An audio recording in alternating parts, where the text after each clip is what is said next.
Hey everyone, I'm Loaf, DEADSIDE's lead community manager, and I have a bit more news for you about Update 0.5.0. So far, we have gone through 3 different test builds, so you can expect this update to hit the public test server very soon. With the new boat system, there have been a ton of changes to the way the game server operates, so the performance of the public test server will dictate how soon we can release the update for you all. As for the update itself, we have a lot to talk about in this video. We have a new river in the southeast, we have some big changes to the Convoy event, some good quality of life changes, and a huge economy rework which we will be talking about in detail later on in this video. But before we get into that, I can finally confirm for you all that this update will come with a global wipe of the game. This means everyone's progress is going to be completely reset, with all items and bases being deleted.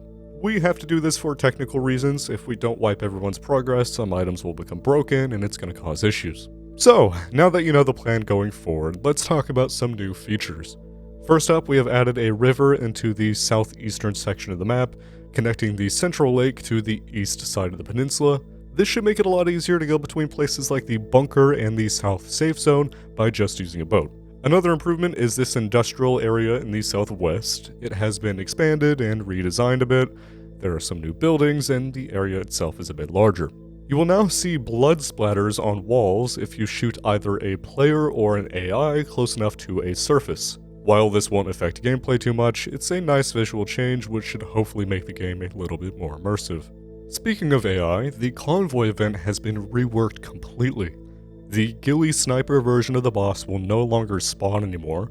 Instead, there will always be a dedicated sniper bot in the patrol. The boss will not always be wearing the best armor anymore either. Sometimes he will have low tier armor, and he will also use a wider selection of weapons. Now he can use a UAG or SCAR, as well as his signature MG36. The AI of the boss is a bit less overpowered now. His aim isn't as perfect, so you shouldn't get insta-killed as much anymore. While the main boss might be a bit weaker now, the rest of the convoy is much stronger.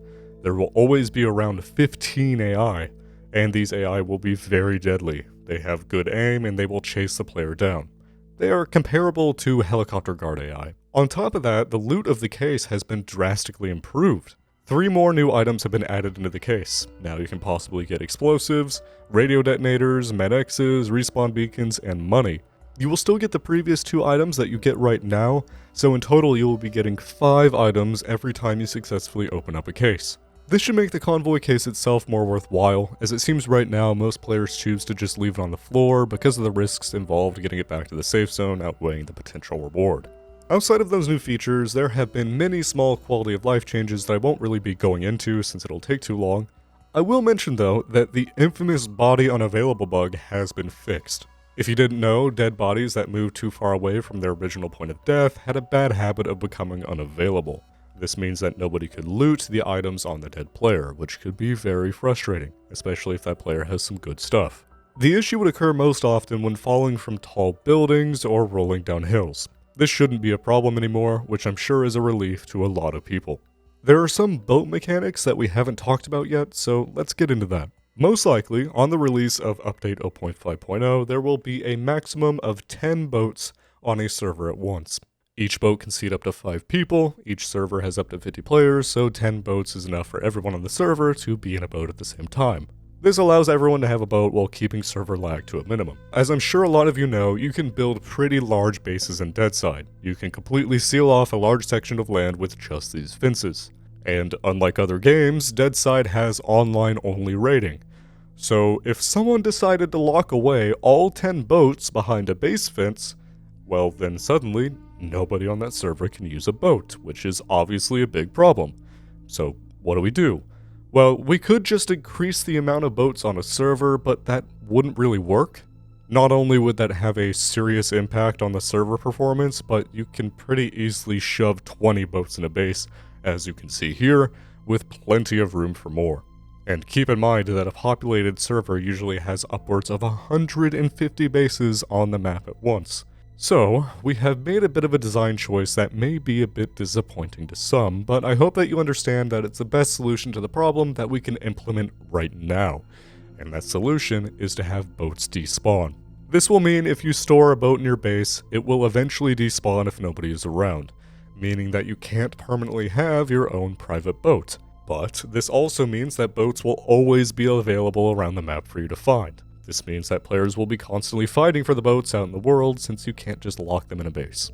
This boat despawn system is just temporary though. We are working on a more complex solution that involves some new mechanics, so don't expect this system to stick around in later versions of the game. Next up, let's talk about the in-game economy. I mentioned in the last video that there would be some big changes like food and water coming back to the safe zone traders, as well as other items that weren't previously there. Well, I may have undersold this facet of the update. In 0.5.0, there will be a complete economy redesign. Almost everything will be changing in one way or another. There's a lot to talk about here, so let's dig in. Starting with money itself. It will now be more valuable. Essentially, the value of the DEADSIDE dollar or ruble or whatever you want to call it has gone up. So everything sells for less, everything costs less, you earn less money, you spend less money.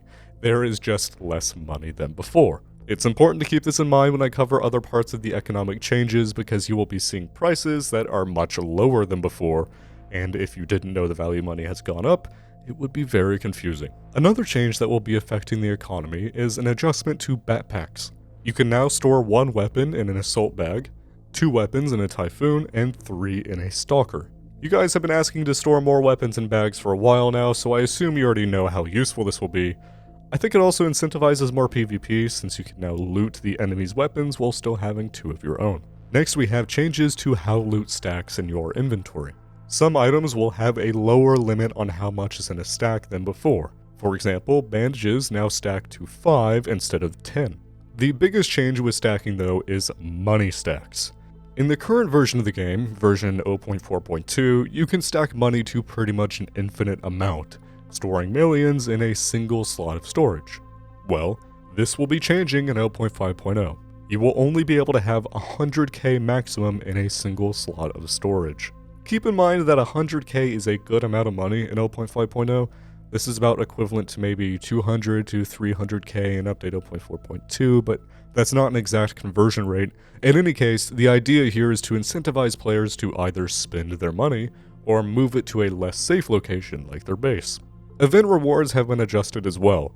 The Heli Crash reward now has less loot in total, but now they spawn red bunker keys, finally giving you a way to get red keys without being completely dependent on RNG. Cargo drops will now have a reward most similar to something like a medium or an easy mission, so they won't be dropping top tier loot as consistently as before. Another change that will impact all of this is that AI will not be using helmets and body armor as frequently anymore, making them a bit rarer. This places more importance on finding armor in event rewards or just buying it yourself. And finally, the last part of this economy rework is the safe zone traders. If you play DEADSIDE right now in version 0.4.2, you will find that there really isn't that much to spend your money on. The best weapon that you can buy at the trader is just an AKSM, and it's not really even worth the money since those are kind of easy to find. The only things people spend their money on right now are base items, ammo, and meds.